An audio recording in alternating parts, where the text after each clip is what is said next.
रबड़ी जैसी गाढ़ी गाढ़ी साबूदाने की खीर जिसे देखते ही मुंह में पानी आ जाए। अक्सर साबूदाने की खीर बनाते वक्त बहुत सारी दिक्कतें आती हैं। या तो दूध फट जाता है, या खीर में एक स्मेल बन जाती है, या फिर टेस्ट परफेक्ट नहीं आता, पानी जैसी खीर रहती है। लेकिन आज इस वीडियो में मैंने सारे टिप्स एंड ट्रिक्स आपके साथ शेयर करे हैं, जिससे कि आपके साबूदाने की खीर बिल्कुल ऐसे ही गाढ़ी गाढ़ी रबड़ी जैसी बन के तैयार होगी, और वो भी झटपट से। तो चलिए जल्दी से किचन में चलते हैं और आपके साथ ये रबड़ी जैसी गाढ़ी गाढ़ी साबूदाने की खीर की पूरी वीडियो सभी टिप्स एंड ट्रिक्स के साथ शेयर करते हैं। तो चलिए एंजॉय कीजिए रेसिपी।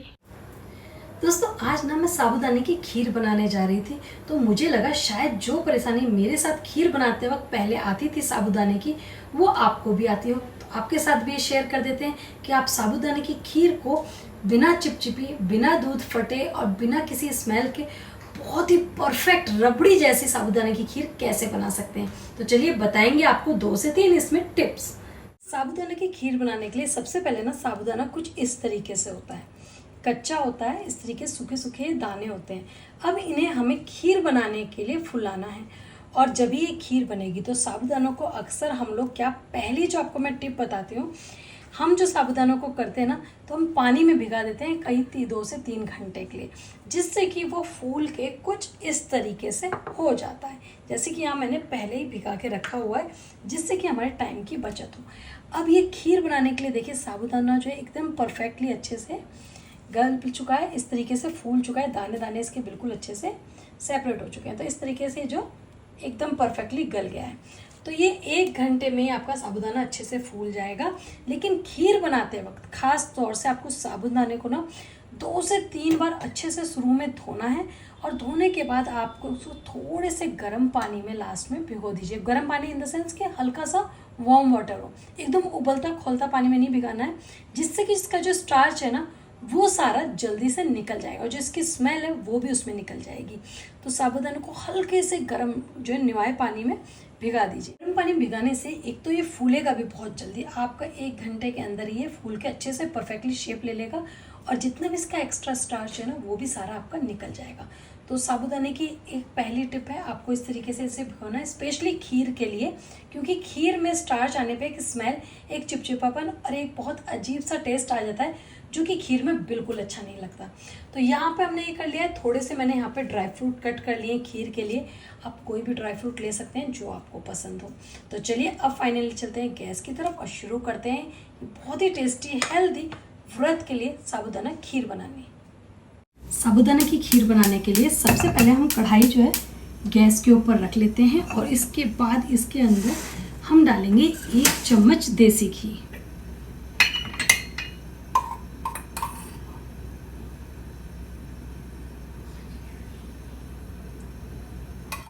और जैसे ही घी थोड़ा सा गर्म हो जाएगा, तो इसके अंदर जो हमने ड्राई फ्रूट लिए हैं, ये सभी ड्राई फ्रूट ऐड कर देते हैं।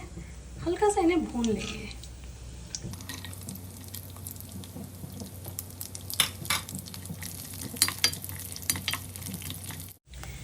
जब 1 सेकंड बाद ये हल्का सा भुन जाए ना, आपको ड्राई फ्रूट को भुनने की खुशबू आने लगे, तब इसके बाद जो हमने यहाँ पे किशमिश लिए है वो भी इसके अंदर ऐड करेंगे, लेकिन सबसे लास्ट में, क्योंकि किशमिश बहुत जल्दी फूल जाती है, तो इन ड्राई फ्रूट के साथ वो जलनी शुरू हो जाएगी। देखिए इसमें हम किशमिश भी ऐड कर देंगे, और किशमिश को भूनते ही तुरंत हम इन्हें बाहर निकाल लेंगे।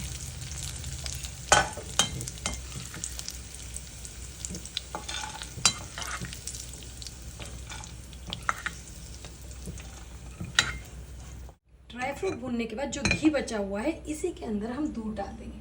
हमें खीर बनाने के लिए जितना भी दूध चाहिए,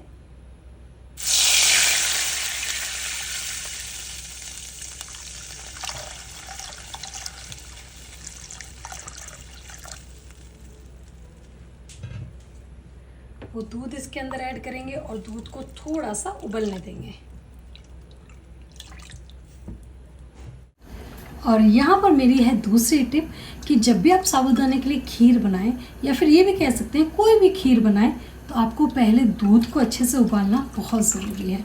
तो यहाँ पे दूध में जब तक अच्छे से 2-3 बार उबाल नहीं आ जाता, उसके बाद ही इसमें साबूदाने को ऐड करना है।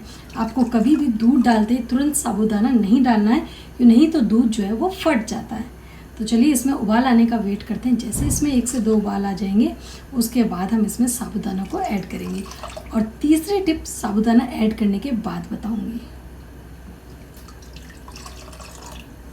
देखिए दूध जो है ना अच्छे से उबल गया है, अच्छे से इसके अंदर उबाल आना है। तो इसी तरीके से हमें उबाल लाना है, और जब ये अच्छे से उबल जाए लगभग 1 से 2 मिनट, उसके बाद ही हम साबूदाना ऐड करेंगे। तो चलिए इसके अंदर ना हम साबूदाना भी डाल देते हैं। तो यहाँ पे हम इसके अंदर साबूदाना डालेंगे। यहाँ पे हम खीर में साबूदाना डाल देते हैं, और उसके बाद जो मेरी तीसरी टिप है, जो मैंने कहा था कि मैं आपको तीसरी टिप दूंगी, तो तीसरी टिप हमारी ये है कि साबूदाना डालने के बाद कभी भी खीर को छोड़िएगा नहीं। अगर आप खीर चलाना छोड़ देंगे, मतलब इस तरीके से चमचा घुमाना छोड़ देंगे, तो वाकई में खीर जो है फट जाएगी और बिल्कुल भी अच्छी नहीं बनेगी। लेकिन साबूदाने की खीर में आपको कम से कम थोड़ी देर, 2-3 मिनट तो आपको इसको कंटिन्यू चलाना है, जब तक कि जो साबूदाना है वो ट्रांसपेरेंट नहीं हो जाते।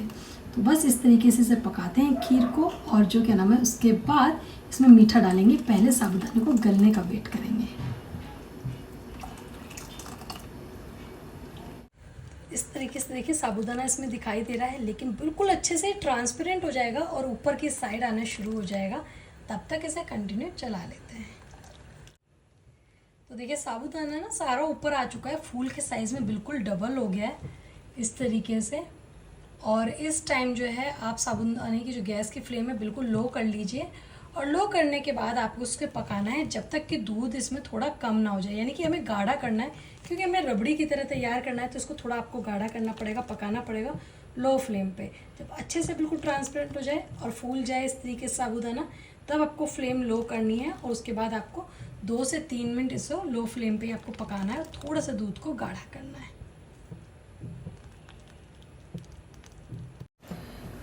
और इसके बाद हम इसमें डालेंगे मीठा, यानी कि चीनी। और चीनी की जो आप अपने टेस्ट के अकॉर्डिंग डाल सकते हैं, या फिर आपने जिस बाउल से साबूदाना लिया ना उसी का जो आप हाफ कप चीनी डाल सकते हैं। वैसे टेस्ट के अकॉर्डिंग डालिएगा, आप कितना मीठा खाते हैं उसके अकॉर्डिंग चीनी इसके अंदर ऐड करिए। और चीनी डालने के बाद आपको फिर ये 2-3 मिनट और पकानी है।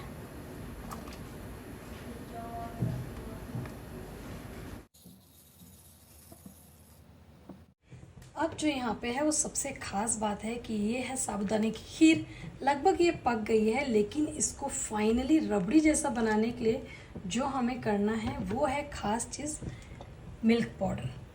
हम इसके अंदर मिल्क पाउडर ऐड करेंगे, और ये लगभग 2 से 3 चम्मच इसमें डालेंगे, जिससे कि ये बहुत गाढ़ी होने के साथ साथ आपको एक रबड़ी जैसा टेस्ट भी देगी। कोई भी व्रत हो आप मिल्क पाउडर आराम से खा सकते हैं। अक्सर हम लोग व्रत में जब मावा नहीं होता है, इंस्टेंट मावा बनाते हैं, तो वो भी मिल्क पाउडर से ही बनता है। तो इसलिए आप मिल्क पाउडर को जो है व्रत में खा सकते हैं, और इससे ये जो खीर है बहुत ही गाढ़ी, बहुत ही टेस्टी और झटपट से बन जाएगी। तो मिल्क पाउडर डालने के बाद आपको इसको अच्छे से कंटिन्यू चलाना है, जिससे कि मिल्क पाउडर जो है इस तरीके से गांठें ना बने, जल्दी से घुल जाए। अगर आप और इंस्टेंट करना चाहते हैं तो 1 कटोरी दूध में मिल्क पाउडर को अलग से मिक्स कर लीजिए, और बस फिर वो जो मिल्क है वो आप इसके अंदर ऐड कर दीजिए। तो एकदम गाढ़ी गाढ़ी रबड़ी सी ये जो खीर है तैयार हो जाती है। तो चलिए अभी मैं इसको अच्छे से जो मिल्क पाउडर है उसे मिक्स कर लूँगी और अच्छे से पकाऊँगी।